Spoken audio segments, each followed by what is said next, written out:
The mansion had always been a place of grandeur. Polished marble floors, towering chandeliers, and corridors filled with the soft shuffle of servants moving quietly about their work. But now, beneath its glittering surface, something else stirred. Something quieter, yet far more dangerous than footsteps. Whispers. At first, they were faint. A hushed comment here, a fleeting glance there. But with every passing week, the murmurs grew louder, spreading like wildfire through the staff quarters, the laundry rooms, and the kitchens. Everyone had seen the baby by now. One morning in the kitchen, as Amara slipped in to fetch warm milk for Samuel, two maids lingered near the stove, their voices lower but sharp enough to cut through the air. "Have you looked closely at that child?"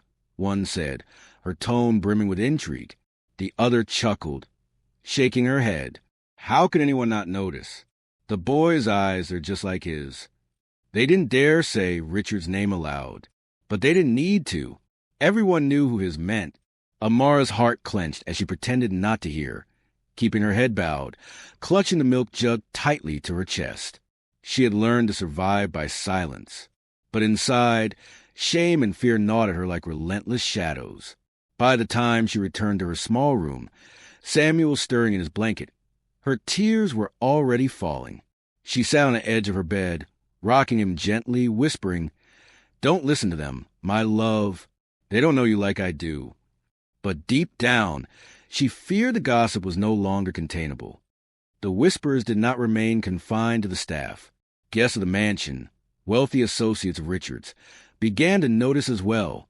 One afternoon, while Richard hosted a luncheon on the terrace, Amara passed quietly in the background, Samuel bundled in her arms. She had intended only to carry linens to the laundry, but the baby stirred, his soft cry breaking the serene chatter of the guests. Heads turned, and for a moment, all eyes fell upon Amara and her child. "Oh, my!" one lady gasped, adjusting her pearl necklace. "What a darling baby." Her eyes lingered a moment too long. "He has such striking eyes." Richard shifted uncomfortably in his seat, his jaw tightening. He avoided looking at the child, choosing instead to sip his wine with forced calm. But the silence that followed told him what the guests were thinking. Amara hurried past, her cheeks burning, clutching Samuel tighter as though her embrace could shield him from the world's scrutiny. Every day, the whispers pressed heavier on Amara's shoulders. She worked twice as hard to prove her worth, to silence the talk, but nothing seemed to help. She avoided eye contact, kept her distance, and prayed that Richard would never confront her. But her heart ached for Samuel. She longed to raise him in peace, to let him laugh without being someone else's rumor, to let him grow without eyes following him with suspicion. At night, as she sang him to sleep, she whispered through trembling lips, "You are not a mistake. You are not shame. You are my miracle." Her words were strong, but her spirit wavered. The more the mansion buzzed, the more she feared the truth would soon erupt into something far greater than whispers. Richard Alastair had built his empire on control. Control of markets, control of negotiations, control of his image. He despised uncertainty. Yet now, uncertainty crept into his home like a shadow he couldn't shake. At first, he ignored the rumors. "Baseless talk," he muttered to himself. "People love scandal. It entertains them." But the more he dismissed it, the more persistent it became. One evening, as he reviewed contracts in his study, his longtime butler, Mr. Graves, lingered too long near the door. Richard glanced up.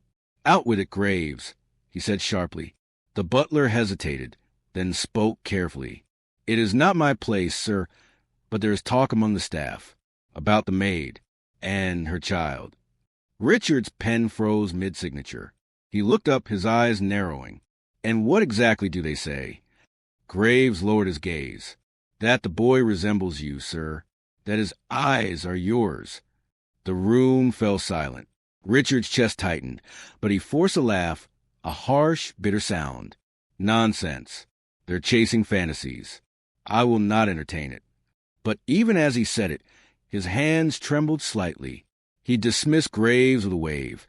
Yet long after the butler left, Richard sat in his chair, staring blankly at the papers. The thought he had fought so hard to bury was clawing its way back to the surface. Days later, The unease returned with force.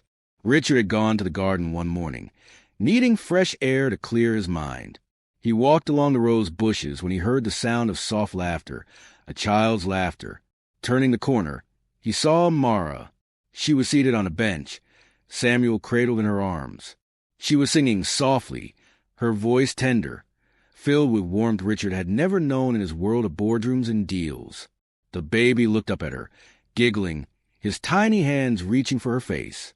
And then, as if sensing Richard's presence, Samuel turned his head. Their eyes met. For a split second, Richard's breath caught in his throat. The child's gaze was unmistakable, those bright, piercing eyes. His eyes. He froze, his heart thundering in his chest. Every denial he had clung to, every wall he had built, began to crack. But pride was a cruel master. Instead of stepping forward, instead of acknowledging what his soul already knew, Richard turned abruptly and walked away, his footsteps quick, almost frantic. Behind him, Amara's heart pounded. She had seen him. She knew he had looked, and she feared what might come next. From that day on, Richard avoided the garden. He avoided the kitchen, the staff quarters, any place where he might glimpse the child again. But avoidance did not ease his turmoil. If anything, it magnified it. Everywhere he went, he heard echoes of whispers. At dinners, he caught the lingering glances of his guests. Among the staff, he noticed conversations cut short when he entered the room. Even in the stillness of his study, his mind replayed the child's eyes staring back at him. At night, Richard lay awake, tormented. Could it be true? Had his pride blinded him? Or was he a fool letting gossip infect his judgment? But no matter how he wrestled with the questions, one truth gnawed at him. He could no longer pretend the child didn't exist. Meanwhile, Amara sensed the shifting air. She knew Richard had seen Samuel. She saw the unease in his face, the avoidance in his steps. Fear whispered that he might lash out, might seek to silence her, might cast them both out. But motherhood had made her braver than she had ever been. For Samuel, she would endure anything. For Samuel, she would fight. Late one night, as the baby slept in her arms, she whispered to him, "No matter what happens, I will never let them take you. You are mine, and I will protect you with everything I have." Her words were not just promises. They were vows, carved into her very soul. The whispers in the mansion had grown into something no one could ignore. Staff gossiped behind closed doors. Visitors raised brows over teacups. And Richard's own mind was a battlefield of pride and truth. Something was about to break. For soon, the whispers would no longer remain whispers. They would demand to be heard. And when that moment came, neither Amara nor Richard would ever be the same again. The mansion, once a fortress of luxury and silence, had become a cage filled with buzzing voices. What had started as whispers in the kitchen now roared like thunder in every corner of the house. The staff no longer bothered to hide their suspicions. Guests spoke in half-veiled questions. Even Richard's closest business partners had begun to raise curious brows. And all of it centered on one child, Samuel. The final straw came during a lavish dinner Richard hosted for a group of influential investors.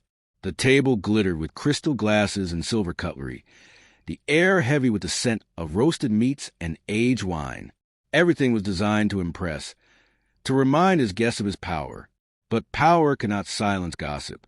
As the evening wore on, one of the investors' wives leaned toward Richard, her eyes sharp with curiosity. "Mr. Alistair," she began sweetly, "I couldn't help but notice your maid's little boy earlier today. Such a striking resemblance." She let her words linger, her smile thin and knowing. The table fell quiet. Forks paused midair. Eyes shifted. Richard's jaw tightened. "Resemblance?" he asked coldly. "To you," she said lightly, as if commenting on the weather. "Those eyes, it's uncanny. Why, one would think," she trailed off, her laughter delicate but cruel. The men at the table exchanged looks. The silence that followed was louder than any accusation. Richard forced a smile, his voice edged with steel. Children often look like many things. People see what they want to see. The dinner continued, but the air was poisoned. Richard's empire control had cracked in front of the very people he sought to impress. The next morning, Amara walked through the hall with Samuel in her arms when two maids stopped her. Their eyes flicked between the baby and her face, their whispers not even attempting to be discreet. "Poor girl," one said mockingly, "thinking she could hide something like this." The other chuckled. "Does she really believe no one sees the truth? Look at him. He's a mirror of Mr. Alistair." Amara's cheeks burned, her eyes stinging with tears. She wanted to scream at them, to defend herself, but what could she say? Words would not silence their judgment. The truth was written in Samuel's eyes for all to see. She clutched her baby tighter and hurried away, her heart breaking with every step. In her room, she collapsed onto the bed, whispering, "I'm so sorry, my love. I can't protect you from them, but I'll never let them take you." Her tears fell onto Samuel's tiny hands, and he gripped her finger as if to say, "I'm with you, Mama." Meanwhile, Richard was unraveling. The dinner humiliation had ignited a storm inside him. He stormed through his study, slamming books shut, pacing like a caged lion. His pride screamed for denial, but his conscience whispered another truth. He couldn't escape the image of Samuel's eyes. Every time he closed his own, he saw them, bright, piercing, undeniable. "How dare they?" he muttered to himself. "How dare they question me?" But anger at others could not erase the gnawing doubt inside him, and the doubt turned to fear. Fear that his empire, his reputation, could be shattered by a single child he had refused to claim. Days later, as Richard walked through the corridor, he overheard two footmen talking. "It's obvious," one said. "That boy's his son. No one can deny it." Richard froze, his fists clenching. He stepped into the room, his voice a thunderclap. "What did you just say?" The men stammered, their faces pale. "And nothing, sir." Richard's glare cut through them like ice. "If I hear one more word of this nonsense, you'll both be out on the streets." The men bowed their heads in silence, but as Richard stormed off, he knew it was futile. His threats could not silence the truth. The gossip had grown beyond his control. That evening, Richard summoned Amara to his study. She entered hesitantly, Samuel asleep in her arms. The fire crackled behind him, casting shadows across his stern face. "Do you know what's being said in my house?" he demanded, his voice sharp. Amara's knees trembled, but she stood her ground. "I do, sir." "And you've done nothing to stop it?" His eyes blazed, her lips quivered. "How can I stop what people see? They look at him and they know." Richard's gaze dropped the child. For the first time in weeks, he looked directly at Samuel, and once again the baby's eyes met his. The silence stretched heavy between them. Richard's breath caught. Every denial he had clung to crumbled under the weight of those eyes. But pride still chained his tongue. "This changes nothing," he snapped, though his voice wavered. "You will not spread lies. Do you understand me?" Amara's eyes filled with tears, but her voice was steady. "These are not lies, sir. He is yours, whether you accept him or not." The words hung in the air like a blade. The next day, the breaking point came. A group of Richard's business partners arrived unexpectedly, bringing their wives and children. As they toured the mansion, laughter filled the halls, until Samuel's cry pierced the air. The group turned. There, in the corner of the hall, stood Amara with her child. The women gasped softly, their eyes widening. The men exchanged silent glances. Richard froze at the top of the stairs. He could feel their stares on him, could hear the unspoken accusation echoing in the silence. One of the men finally spoke, his tone careful but cutting. "Richard, is there something you'd like to tell us?" The room held its breath. Amara clutched Samuel, her heart racing. Richard's pride battled with truth, his empire teetering on the edge of scandal. He looked down at the child, at those eyes that mirrored his own, and for the first time he felt the full weight of his choices. The world seemed to narrow to that single moment. His denial, his pride, his empire, all of it balanced on the edge of Samuel's gaze. And then, slowly, Richard descended the stairs. Step by step, his chest tight, his mind in turmoil. He stopped before Amara, his eyes locked on the child. Samuel blinked up at him, innocent, unafraid. The breaking point had arrived. In that moment, Richard stood at a crossroads. Continue to lie and lose everything, or face the truth that had been staring back at him all along. The mansion waited. The guests waited. Amara waited. And the child's eyes, his eyes, demanded an answer. The grand hall was silent, the kind of silence that feels heavier than thunder. The chandelier above glimmered with hundreds of tiny lights, but all eyes were fixed on the scene below. Richard Alastair standing face to face with Amara, her baby pressed protectively against her chest. The whispers that had haunted the mansion for months had finally converged into this moment. The child's presence, the resemblance no one could deny, had dragged the billionaire into the center of a storm he could no longer escape. Richard stood frozen, his sharp suit immaculate, his expression unreadable, but his eyes betrayed him. They flickered between the sleeping baby and Amara's tear-streaked face, caught in a war between denial and recognition. Behind them, the guests lingered, shifting uncomfortably, their curiosity hanging thick in the air. The staff, too, had gathered at the edges of the hall, their eyes wide, their hearts pounding. This was no longer gossip whispered in corners. This was truth demanding to be spoken. Amara's voice broke the silence first. Soft, trembling, yet steady enough to carry across the hall. "You can't run from him anymore, sir." Richard's jaw clenched. "This is not the place." Her grip on Samuel tightened. "It will never be the place for you. Not your office, not your mansion, not your world of wealth. But it is the place for him. He is here, Richard. He is yours." The name on her lips, the rare softness of it, sent a tremor through him. Samuel stirred in Amara's arms. His tiny face turned upward, his eyelids fluttering open. And there was again those eyes, bright, piercing, unmistakably the same shade and shape as Richard's own. The hall seemed to blur around him as Richard locked onto the child's gaze. Memories flashed before him.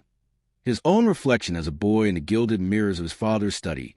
The same sharp eyes staring back with defiance. The same eyes that had once been dismissed by a father too cold, too proud to offer love. Now here they were again, his eyes, in a child he had tried to deny.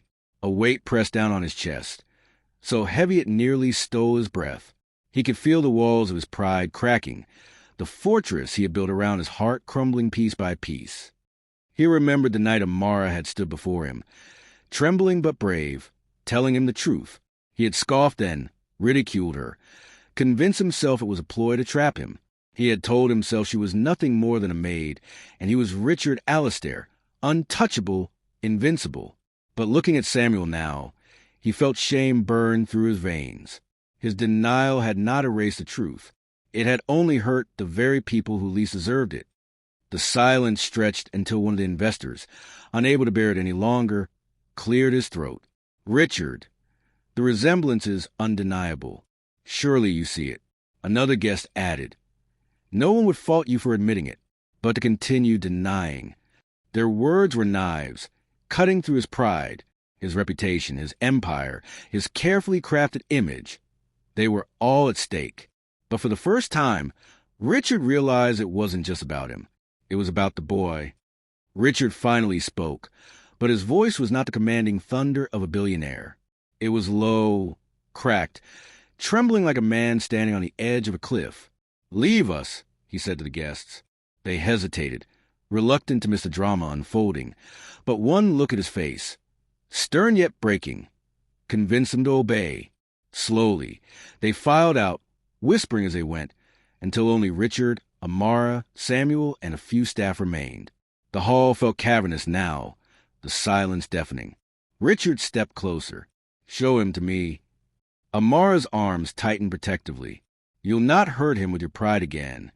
His eyes softened, though his voice shook. "I don't want to hurt him. Please, let me see." Amara hesitated, then slowly loosened her hold just enough for Richard to step forward.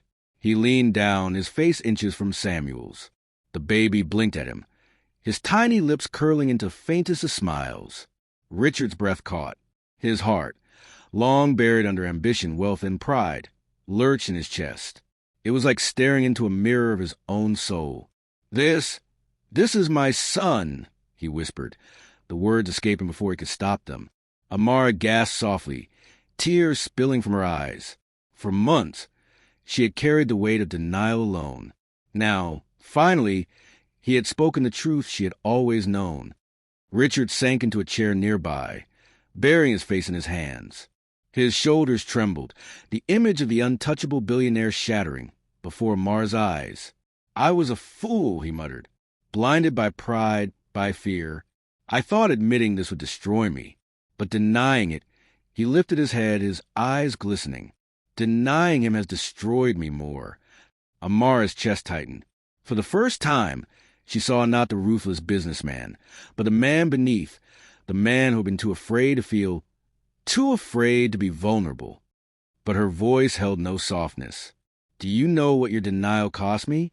Do you know the humiliation I've endured? The sleepless nights? The whispers, the judgment, the loneliness?" Her tears flowed freely now. "I bore it all for him, for Samuel, because he deserved better than shame. And you, his father, chose silence." Richard's face crumpled with guilt. He had built empires, commanded nations of wealth. Yet here, in front of Maid and her child, he felt powerless. He rose slowly, his voice steady but low. "You're right. I wronged you. I wronged him. But I swear no more." He looked at Samuel, his son. "From this moment, I will not deny him. He will have my name, my protection, my love." The words hung in the air, heavy with the weight of truth finally spoken. Amara's lips trembled. Could she believe him? Could years of pride be erased in a single vow? For the first time, the mansion was silent not with gossip, but with revelation. Richard had spoken the truth aloud, breaking the chains of denial. But truth alone would not heal the wounds. Redemption would require more than words. And as Richard stood before Mara and Samuel, he knew the hardest battle lay ahead, proving that his promise was not just another mask of pride. The mansion felt different after Richard's confession, as though the walls themselves had shifted, echoing with the weight of his words. "He is my son." But the world outside those walls did not wait quietly. Secrets this explosive had a way of spreading faster than fire in a dry forest. By morning, the newspapers carried headlines dripping with scandal. Billionaire Richard Alastair exposed. Secret child with Maid revealed. Empire in crisis, mistress or mother. The truth behind Alastair's hidden heir. The empire he had built with precision and pride was now wobbling on foundations cracked by truth. Investors called in panic. Business partners threatened to withdraw. His board demanded answers. Richard sat in his office, staring at the headlines splashed across glossy magazines and digital screens. His phone buzzed relentlessly with messages, each one more urgent than the last. "Richard, we need a statement immediately," barked Jonathan, his longtime business associate. "The media's running wild. If you don't control this, you'll lose everything." Richard's fingers tightened around the edge of his desk. For years, he had thrived on control. But now, control seemed like sand slipping through his hands. "I can't lie anymore," Richard said quietly. Jonathan stared at him, baffled. "Then spin the truth. Frame it. Do something. Admit it, deny it, I don't care. But if you don't act, the board will bury you." Richard's gaze shifted to the framed photograph on his desk. Not of luxury, not of empire, but of Samuel, captured in a rare moment of peace, asleep in Amara's arms. For the first time, the billionaire's decisions weren't about profits or reputation. They were about something greater. "I won't deny him again," Richard said firmly, "no matter the cost." Jonathan slammed his fist on the desk. "Then you're choosing ruin." Richard's jaw tightened. "No, I'm choosing redemption." Meanwhile, Amara watched the chaos from the sidelines, her heart torn in two. She had spent months alone, protecting Samuel against judgment, humiliation, and whispers. Now the man who had once abandoned them stood before the world, claiming their son. But words, Amara knew, were fragile. They cracked under pressure, shattered under doubt. When Richard appeared at her modest apartment later that day, she didn't open the door fully. She stood in the gap, arms crossed, Samuel sleeping on her shoulder. "I meant what I said," Richard began, his voice softer than she had ever heard. "I will not deny him again." Her eyes narrowed. And what about me? You denied me too. Do you think one confession erases the nights I cried myself to sleep? The shame I carried while you lived in luxury? Richard's throat tightened. No, it doesn't erase it. And I don't expect forgiveness overnight. But I will earn it. Amara shook her head, tears stinging her eyes. You don't understand. Trust is not something you earn like money. It's something you either protect or you lose forever. And you lost mine. She closed the door, leaving Richard staring at the cold wood. But Richard didn't leave. Each day he came back. Sometimes he brought groceries. Sometimes toys for Samuel. Sometimes he brought nothing but himself, waiting quietly at her doorstep, rain or shine. Neighbors whispered, astonished to see the billionaire humbled, standing in the streets with no chauffeur, no entourage, just a man trying to be present. One afternoon, when Amara opened the door to find him sitting outside, drenched from the rain, Samuel reached out from her arms with a tiny giggle. The boy's little hand brushed against Richard's cheek, and Richard smiled, even through the storm. You see, he whispered, his voice trembling. He knows me. He accepts me, even if you can't yet. Amara's heart softened against her will, but the wounds inside her ran deep. Outside their private battle, the world grew harsher. Tabloids branded Amara as a gold digger. Paparazzi camped outside her building. Business partners questioned Richard's judgment, calling Amara a distraction, a stain on his empire. At a board meeting, one investor sneered, "End this circus, Richard. Pay her off. Silence her. Protect your reputation." Richard rose slowly, his gaze icy. Amara is the mother of my child. She will not be silenced. She will not be discarded. If protecting her and Samuel cost me this empire, then so be it. Gasps echoed around the room. The Richard Alastair they knew, the ruthless, calculating tycoon, was gone. In his place stood a man who valued something more than power. Yet Amara remained cautious. She watched as Richard stood by her in public, as he shielded Samuel from flashing cameras, as he defended her against cruel rumors. But one night, as she put Samuel to sleep, her mind churned with doubts. Was this real, or just guilt? Would he still stand tomorrow when the storm grew worse? Or would he retreat into the comfort of his wealth once again? Her heart longed to believe him, but her scars whispered otherwise. The storm reached its peak when one of Richard's largest contracts was threatened. A rival billionaire demanded that Richard denounce Amara publicly, calling her a scandalous liability. It was a perfect trap. If Richard yielded, he would secure his empire but betray Amara again. If he refused, he would lose billions. The board begged him to choose wealth. The media speculated endlessly, and Amara waited, bracing herself for disappointment. But Richard's choice stunned them all. At the press conference, he stood tall before flashing cameras, Amara and Samuel by his side. Yes, Amara was once a maid in my house. Yes, Samuel is my son. And no, I will not abandon them for the sake of wealth. My empire is vast, but without them, it means nothing. The crowd erupted. Some applauded, others jeered. Stocks plummeted instantly. His empire trembled. But Richard did not waver. He held Amara's hand. Not as a billionaire clinging to reputation, but as a man clinging to truth. That night, Amara wept silently, watching Samuel sleep. For the first time, she saw Richard not as a man who had abandoned her, but as the man who had risked everything to stand by her. Her walls began to crack. She whispered into the night, maybe he's truly changed. But redemption is never instant. Richard knew that. Each day, he continued proving himself not through grand gestures, but through small, steady actions. Changing diapers, reading bedtime stories, cooking meals, even if clumsily, showing up not as a billionaire, but as a father, as a man. And slowly, Amara's heart began to heal. Still, one question remained. Could Richard's love survive the collapse of his empire? Could he build a new life rooted not in wealth, but in family? The answer would come soon, for the storm was not over. Rivals circled. Investors abandoned him, and the empire he once ruled was crumbling faster than anyone imagined. Would Richard rise from the ashes as a redeemed man, or would the weight of his past drag him into ruin? And as Samuel stirred in his crib, his tiny hands curling into fists, Amara knew the next chapter would decide everything.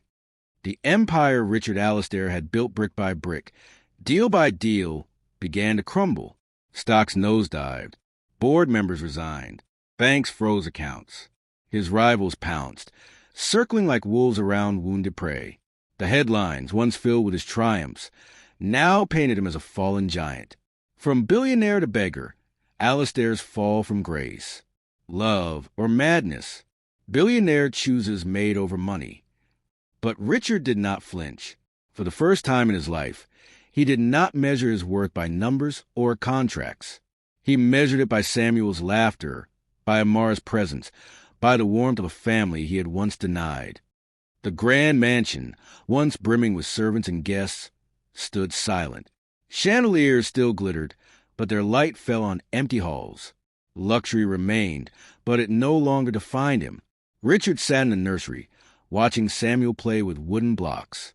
The child's giggles filled the air, a melody sweeter than any symphony. "Daddy," Samuel babbled, his first attempt at the word.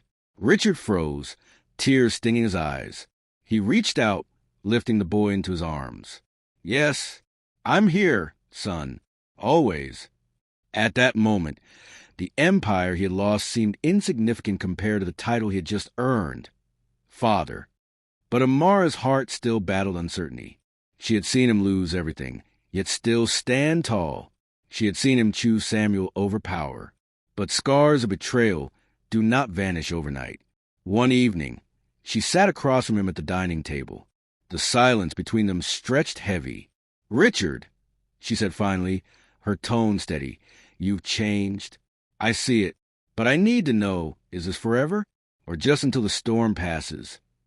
Richard set his glass down, meeting her gaze. "Amara, I can't promise you wealth. I can't even promise you the empire I once had. But I promise you this. My love for Samuel and for you will not fade. Not with time. Not with trials. Not ever." Her eyes glistened, but she turned away, still unsure she could fully trust him. Weeks later, the inevitable came. The empire collapsed. Richard was declared bankrupt. Properties were seized, accounts drained. The mighty billionaire was officially no more. Reporters swarmed the courthouse, eager to capture his downfall. "Mr. Alastair, how does it feel to lose everything?" they shouted. Richard, holding Samuel in his arms, answered calmly, "I haven't lost everything. In fact, I've gained what matters most." The photograph of him carrying Samuel, with Amara beside him, spread across the world. Some mocked him, others admired him.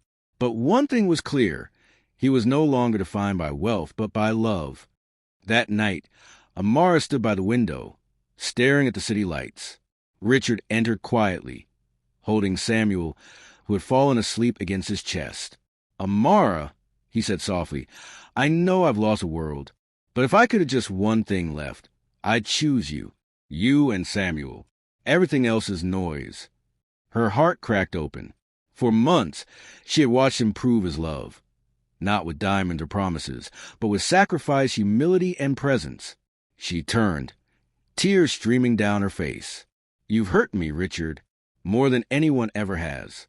But you've also shown me the man you can be. And Samuel deserved that man. So do I." She stepped forward, placing her hand on his. "I forgive you." Richard's breath caught. For a moment, he couldn't speak. Then, slowly, he pulled her into his arms, careful not to wake their son. And for the first time, their embrace carried no bitterness, no fear, only healing. The days that followed were not easy. Gone were the private jets and lavish parties. Richard took on consulting work, humbly rebuilding his life piece by piece. Amara worked alongside him, not as a maid, but as his partner. They moved into a modest home, small but warm. Samuel filled it with laughter, his presence turning every corner into a place of joy. Richard learned to cook, badly at first, but Amara laughed at his clumsy attempts. They painted walls together, stayed up late talking about dreams, and built a life not on wealth, but on love. And slowly, Richard realized he was richer than ever before. Though the empire was gone, the world still watched him. Some mocked his downfall. Others admired his transformation. A journalist once asked, "Do you regret it? Choosing love over billions?" Richard smiled, holding Samuel's hand. "Not for a second. Empires can fall, money can vanish, but love endures." The quote went viral, inspiring thousands. People who had once envied his wealth now admired his humanity. Years passed, and Samuel grew. He inherited not only his father's eyes, but also his strength of spirit. Richard and Amara raised him with love, teaching him that true worth was never measured in money, but in character. One evening, as Richard tucked Samuel into bed, the boy asked, "Daddy, were you really a king before?" Richard chuckled softly. "Not a king, son. Just a man who thought he had everything. Until I almost lost the two most precious treasures of all." Samuel smiled sleepily. "You'll never lose us, Daddy." Richard kissed his forehead. "Never, son, never." Standing by the window with Amara one night, Richard looked out at the city that once bowed to him. He no longer saw it as a kingdom he needed to conquer, but as a place where he had found redemption. "Funny," he said quietly, "I spent my whole life chasing billions. And yet, my greatest fortune was right here, all along." Amara slipped her hand into his. "And this time, you didn't let it slip away." Richard smiled, pulling her close. For the first time, his heart was at peace. And so, the story of Richard Alastair, once a man blinded by pride and greed, ended not with gold, but with love. He learned that empires can crumble, reputation can fade, but the love of family endures forever. For anyone listening to this story, remember, wealth may dazzle the world, but it is love that lights the soul. Because in the end, redemption is not found in riches. It is found in the courage to admit your wrongs, the humility to change, and the love that binds hearts together.